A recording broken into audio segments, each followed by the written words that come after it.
Hello, everyone, and welcome to this week's podcast. My name is Allan, and I am here co-hosting here with Charlie. Hey. And we should have a second guest on later, Adrian. This week is a little bit special. What we're going to start doing is putting our podcasts on YouTube. Now, what I will be doing is incrementing these in just 15 minutes until we get the maximum time. I think you can have an unlimited time after so many videos are put up. General background you probably see right now will just be kind of repetitive trailer stuff, so don't worry about that. I'll work on that in the future.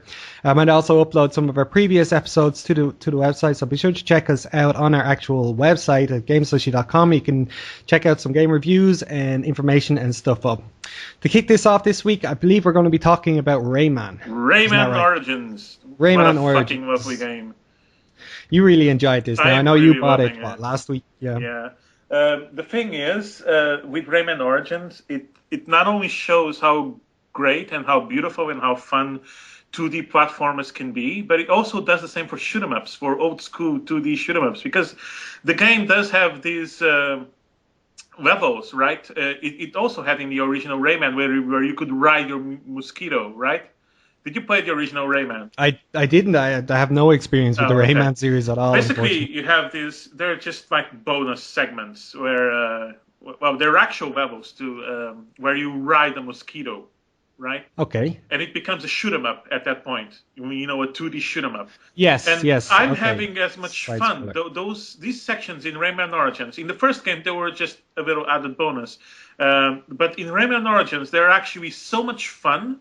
And so well crafted, these levels, that they could release Rayman shoot 'em up, and it would stand on its own as a fun game. As an actual, yeah, that's pretty nice. It is pretty nice. I'm having fun with both the platforming, and I'm having a lot of fun with the shoot. I always liked shoot 'em ups like that from the 16-bit era, and I'm having a tremendous amount of fun with it. The thing is. With Rayman, I'm around, 10 to 12 hours into it, maybe a little bit more. And how do you feel in regards to the content? The content just keeps showing up more content. The game is divided into these areas, right? And each area has about like 5 to 7 levels, right? Yeah. And initially, there was only 5 of these areas, and I thought once I was going to be, I would be done with that, then some new then it would be done. I thought, all right, but then when I cleared all those areas, 4 new areas appeared connected to those previous areas. Yeah, but do you get like a world map, so to speak? I know. Yeah, you get a map. It's not something like you get in Donkey Kong Country Returns or something. Yeah, or Mario or something like that. You know the way. There's a map there, and there's these areas, and then you choose which area you want to go to, and then each of that area has 7 different levels, which are kind of like displayed in the little map as well. And the thing is, I cleared the initial areas. Each of them has their own theme. Like the first one is like jungle, forest kind of thing, magical jungle. The second one is this kind of like sky thing mixed with musical instruments and kind of like a little bit of Arabic feel to it as well, a little bit of Egyptian Arabic feel to it. It reminds me of Aladdin. Yeah. Then you have this. I guess it's like a Mexican kitchen or something. You have this Mexican song in the background, and you can see like Red Hot Chili Peppers, and all that stuff, stuff associated with Mexican food, like hot, spicy Mexican food. And that's kind of like the lava level, because it's all hot, it's all red. So that's like that area. And then you have another area which is kind of like snowy, no, not snowy, icy. It's kind of like being inside of a cocktail drink or something. There's a lot of ice, there's fruit, there's, and all of these looks beautiful in the aesthetics and graphical design. In an HD television, it looks amazing. The colors are so vibrant, and there's another area which is underwater as well, and it made me think, oh my God, what if they released a new Echo the Dolphin nowadays with graphics like these, Actually, that brings me back. I hadn't even thought of Echo. What happened to that? That used to be a great game. That just died out with a load of awesome games back then. Yeah. Oh, Adrian is on now, so you can add him to the conversation. So we're going to pause right now, and then Pause for a second, and we Adrian's get our going to two come person in. in. All right, one second. Hello.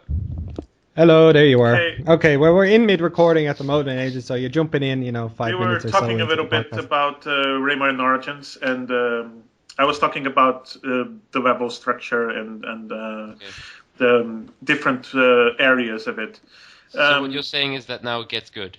Yeah, now it gets I'm good. back. Or it sounds like it's getting better. From last week now, you've got to play it a few more hours since last week, so It it's keeps getting better and opening better. up and new scroll. areas, and I was talking about the podcast because I'm here. Funny. Oh, yeah, well, whatever. Way over your heads. Slash care. No, but the shoot 'em up sections are actually very, very well crafted. I said that before Adrian came in. The only thing that I feel like it's not so interesting right now is the boss fights. They seem very, very simple, and they seem over way too fast. It's only like each boss has like I don't know 3 points where you have to hit him and then he's dead or something. But hold on, we'll go back to it. What platform game could you honestly say has a difficult boss? True. Huh. Well, Even if you look Sonic, at Earthworm... Sonic 4? I still haven't beaten Oh, the last right, boss in no, Sonic I haven't 4. played Sonic 4. Mega Man. Well, maybe I could have compared Sonic 3. Yeah, well, the last boss in Sonic 3 was a fucking nightmare as well. Mm. Yeah, so I guess... Yeah, I suppose I put it that way. What about Mega Man? I Mega Man. actually never played the Mega Man game in my whole fucking life. I've heard those are balls hard. Yes, I believe they're meant to be very hard as well. because, old school NES games, they weren't hard because they were designed to be hard. They were hard because they were poorly designed. Yeah. Many aspects, yeah. Yeah. But yeah. But even like recently, when I played Mario Galaxy, the Mario Galaxy games, those had the end boss in Mario Galaxy 1 was pretty pathetically easy, which wasn't all that bad because it was more of like hey, this is a visually nice level, and we're not going to make this too hard because it's the end and it's fun and yay victory. So I didn't mind it that much. It's one way of looking at it, yeah. Yeah. Well, platform games usually have very easy bosses. I will admit that, but that's it. You'd have to judge the last boss before you say anything, I guess, when you get to Rayman. I guess. But if what I've seen so far of the bosses, if it's any indication, then the last boss is going to be really easy. But anyway, you're right. Wait and see. I still haven't cleared that. I still have to clear all the bosses in all the areas to get to the last boss, basically. Okay. Yeah. But so far you're enjoying it and you really recommend it to people. I know I have been a little bit down on it so far, but I'm a bit more convinced on this game actually being good. So yeah, it's because of that stigma with There is a stigma. With old 2D platformers, there is this kind of stigma that you'd expect not to pay as much for something for a long time. But that being said, quite a few games have been jumping out recently. I know Sonic Generations and Sonic 4 has become quite popular, and I want to get my hands on that because I was a huge Sonic fan when I was younger. If you get Sonic 4 Episode 2, also get Sonic 4 Episode 1, because then you unlock Metal Sonic for... Yeah, this is the thing. I followed Sonic quite a lot when I was younger. I had all of the episode series, and I used to watch the cartoon and everything all the time. Those were shit. But I think the moment they tried to transition into 3D, this is where I lost them. I stopped there because I played one of the Sonic 3Ds. It just went crap. Because it doesn't translate well. Sonic is way too fast to handle properly in a 3D environment. It's not like Mario.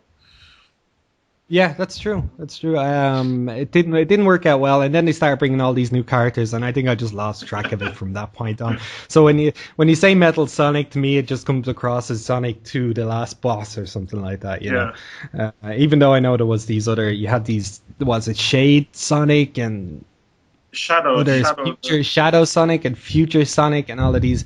It seemed like a bad recording of Spider-Man. Did you remember the original Spider-Man series? It was a case of Spider senses are tingling.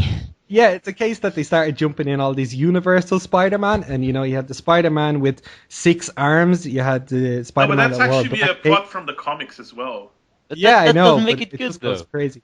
It doesn't make it good. Yeah, it's usually better in the comics. Okay, Probably. okay, you can say that, but still, it's like all these alternate universes. It's I don't know. It's a bit silly. Yeah. Which is why I mean, if you want to make a new character, make a new character. Don't like alternate on the same characters because you know they're going to sell. Which is when are they ever going to like? Yeah, but sometimes make it's just someone that comes along and wants to make a new story with a character they love and add his own vision to the character. True. Build into it. But still, when are we ever going to see like whole new characters in comics? That's what I'm still very glad that Ultimate Spider-Man exists because as comics go, Ultimate Spider-Man comics are quite up there for me. I hold them on a little pedestal, actually. Didn't he die? Who died? Didn't Spider-Man die? Isn't he like replaced with a? No, it's kind of like a. Didn't we talk about this the last podcast? I don't think so. No, he didn't bring us Spider-Man. I remember talking about probably a few months ago. We probably Ultimate Spider-Man with someone. Basically, what they did with Ultimate Spider-Man, the comics, and not the cartoon, which was totally different. They take the concept of Peter Parker and Spider-Man, and they make it 21st century. They make it. He joins the Daily Bugle not as a photographer. He joins as a web designer. Oh yeah, you told me about this. Yeah. Yeah, we've talked about this recently. And everything is updated. He basically is not. Because when Spider-Man was created, it was like in the 60s, right? So the origin story there on the Spider-Man comics, it comes from the 60s, and this brings it up to date, creates a new Spider-Man for a new audience, and I think it's much better than the original Spider-Man. Actually, this Spider-Man is actually not so much of a fucking puss. For example, he gets bullied at school, and in the comics it gets pretty graphical. They physically assault him. They don't just, insult him. They physically assault him at school. Actual case of, because they're fucking bullies. That's what they do in real life. Yeah. And Peter Parker, the first thing he does when he gets the powers is beat these fucking motherfuckers up. He breaks Flash Thompson's arm in the basketball game on purpose. There's this guy who usually kicks him in the ass. He just flips that guy over in the hallway, grabs his foot and makes him throws him in the air. He starts getting physical with these fucking cunts. And the character feels so much more real because of that. Because if we got powers, if we as teenagers were bullied at school, and if we got powers overnight, we would break someone's arm too. Probably, but you can't. Yeah, probably. But I think I already tried to break someone's arm when I was being bullied. So without the superpowers, so that's a very possible. But we should move on instead of jumping onto all comic book and stories. Let's focus on games. Does Jonah J. Jameson still want photos of Spider-Man? Jonah J. Jameson doesn't have such a big part on he's he doesn't. He's the best thing about the movies, No, he's a good character. It's the same guy who does Cave Johnson in Portal 2. Cave Johnson, yeah, that's right. Yeah, he's brilliant. Even as Cave Johnson. Photos of Spider-Man. Photos. Okay. Yeah. Anyway, I wanted to talk about a little bit more on the recent information that has been released on Elder Scrolls MMO. Has there been any new information besides the one? Well, a lot of people are still actually coming into terms with the fact that these guys have, suddenly said, oh, by the way, we've been making an MMO for the past 4 or 5 years. One thing I'd like to point out is this is not Bethesda that's making It's not Bethesda, it's no, ZeniMax it's not. Online it's ZeniMax Studios, and they have been working on it a while. Well, it's just under the Elder Scrolls they're name. Bethesda's parent company, Yeah. ZeniMax. Yeah. They basically they're a much the bigger games. crew, as far as I know. To be honest, it was very much of a surprise to me because I thought the Fallout MMO would come before.